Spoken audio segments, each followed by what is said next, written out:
पड़ोसी हैं उनका ये कहना है कि विक्की की जो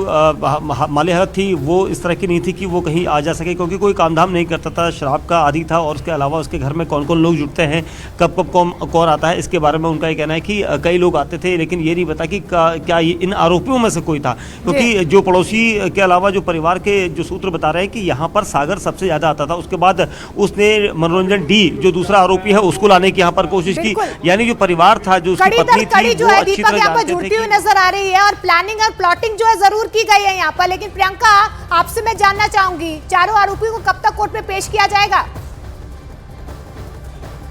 देखिए, अभी तक जो जानकारी मिल रही है उसके हिसाब से बताया जा रहा है कि तकरीबन 2 बजे इसी पटियाला कोर्ट में इन तमाम आरोपियों की पेशी होगी, क्योंकि एक के बाद एक जो कड़ियां हैं वो पुलिस लगातार जोड़ती जा रही है। जिस तरीके से ये जानकारी सामने आई कि इसी साल मार्च में भी इन तमाम लोगों की मुलाकात हुई थी, वो एक किसान प्रोटेस्ट था जहां पर इन लोगों की मुलाकात हुई थी। उसके बाद यहाँ पर सागर ने आकर पार्लियामेंट के आसपास उसकी सुरक्षा किस तरीके की होती है उस तमाम चीजों को लेकर एक रे की तरह भी की थी। और ये तमाम जानकारियां जो है वो जांच के माध्यम से ही पता चल रही है। स्पेशल सेल जो है अब इस पूरे मामले को ले चुका है और यूएपीए की धारा के तहत अब इन पर कार्रवाई होगी। क्या कोई और मास्टरमाइंड है, ये तलाश करने की भी कोशिश की जा रही है, तफ्तीश अमित, आप संसद भवन में मौजूद हैं और अब यह आशंका कि विपक्ष इस मुद्दे को उठाएगा, खासतौर पर गृह मंत्री से अब बयान की मांग की जा रही है, क्या इसकी उम्मीद है आज?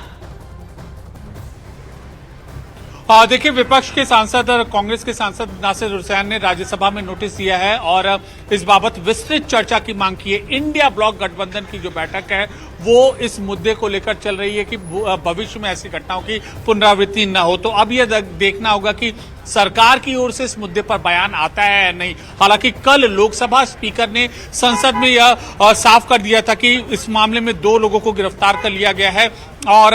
जो भी विस्तृत कार्रवाई है वह जारी है। इसके अलावा जो सबूत है वह भी बरामद कर दिए गए। लेकिन आज भी विपक्ष के इस तेवर को देखते हुए लगता यही है कि संसद में आज मांग रहा है अमित, लेकिन अब देखिए कि किस तरीके से इस पूरे मामले की तफ्तीश आगे बढ़ती हुई जा रही है और जांच का दायरा बढ़ रहा है। लेकिन नए संसद भवन में सुरक्षा में जो बड़ी चूक हुई है, इस मामले में अब तक 6 आरोपी पकड़े जा चुके हैं, जबकि 1 आरोपी फरार बताया जा रहा है। दिल्ली पुलिस की स्पेशल सेल ने आरोपियों पर कई धाराओं में केस दर्ज कर लिया है, साथ ही साथ टेरर एंगल से भी इस पूरे मामले की जांच पड़ताल आगे बढ़ाई जा रही है। इस बीच आपको बता दें कि तमाम एजेंसियां जो है संसद भवन में सेंध की जांच में भी लगी हुई हैं और संसद की सुरक्षा में सेंधमारी करने वालों पर आतंकवाद विरोधी कानून यानी कि यूएपीए के तहत भी अब आरोप लगाए गए हैं और कार्रवाई इस दिशा में भी होगी। साथ ही आपको बताते हैं कि दिल्ली पुलिस की एंटी टेरर यूनिट भी इस पूरे मामले की जांच कर रही है। यहाँ पर एंटी टेरर जो यूनिट है वो भी अब कहीं ना कहीं तफ्तीश करेगी इस पूरे मामले की। और सबसे खास बात यह है कि जांच एजेंसियां राष्ट्र विरोधी एंगल से भी इस पूरे मामले की जांच पड़ताल में आगे जुटी हुई है और इस दिशा में तफ्तीश आगे बढ़ाई जाएगी, उनके साथियों की तलाश भी की जाएगी।